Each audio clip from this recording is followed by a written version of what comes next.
Les hommes à qui Dieu a fait écrire la Bible ont écrit dans leur langue. À part quelques passages en araméen, la plus grande partie a été écrite au départ en hébreu et le reste en grec. Mais presque plus personne ne sait lire ces langues à présent. Il a donc fallu traduire la Bible dans les langues d'aujourd'hui. Actuellement, elle existe en entier ou en partie dans plus de 2260 langues. Tu imagines? La Bible est vraiment une lettre que Dieu a adressée à tous les habitants de la terre. Et même si elle a été copiée et recopiée très souvent, le message qu'elle contient est toujours celui de Dieu. Ce message est important pour nous. La Bible a été écrite il y a longtemps. Elle parle de choses qui se passent en ce moment. Elle nous prévient aussi de ce que Dieu va faire bientôt. Et c'est passionnant. Elle nous donne une belle espérance. Elle nous apprend aussi comment Dieu veut que nous vivions. Elle nous explique ce qui est bien, ce qui est mal. Tu as besoin de savoir tout ça, et moi aussi. La Bible raconte l'histoire de gens qui se sont mal conduits. Et elle montre ce qui leur est arrivé pour que nous n'ayons pas les mêmes ennuis. Elle parle aussi d'autres personnes qui ont bien agi et de récompenses qu'elles ont reçues. Toute la Bible a été écrite pour notre bien. Mais pour que la Bible nous soit vraiment utile, il faut connaître la réponse à cette question.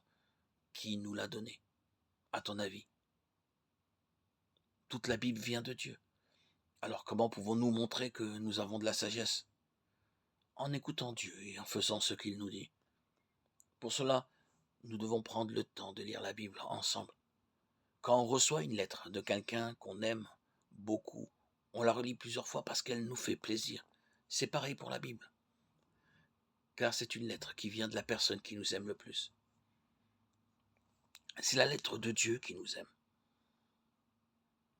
La Bible est par excellence le meilleur livre que nous puissions connaître et lire.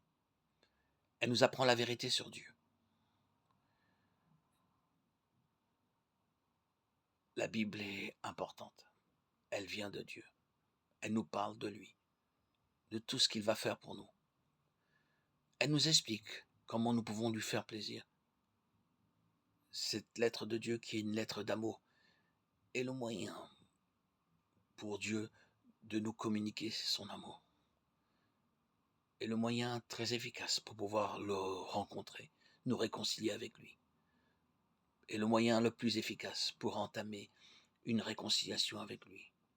Entamer et construire page après page, verset après verset, paragraphe après paragraphe, chapitre après chapitre. Une conversion de cœur, une réconciliation avec Dieu, un dialogue de cœur à cœur entre toi et Dieu. La Bible a un pouvoir de transformation et de guérison. J'en suis moi-même le premier convaincu, après mon baptême le 26 septembre 2019. J'ai reçu cet Esprit de Dieu qui m'a réconcilié avec lui. Et moi-même qui étais adepte et fidèle à la lecture de la Bible avant mon baptême, je savais que ma lecture assidue m'a conduit à cette rencontre formidable avec Dieu.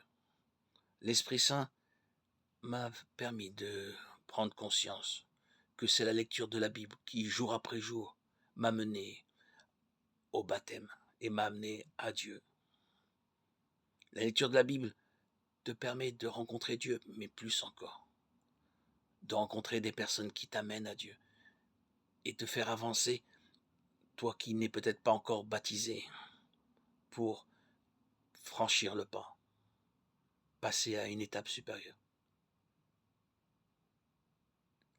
Que la Bible soit pour toi le livre de chevet, le fil conducteur, jusqu'à ton dernier souffle, pour pouvoir connaître le ciel, atteindre le ciel, être en communion avec Dieu.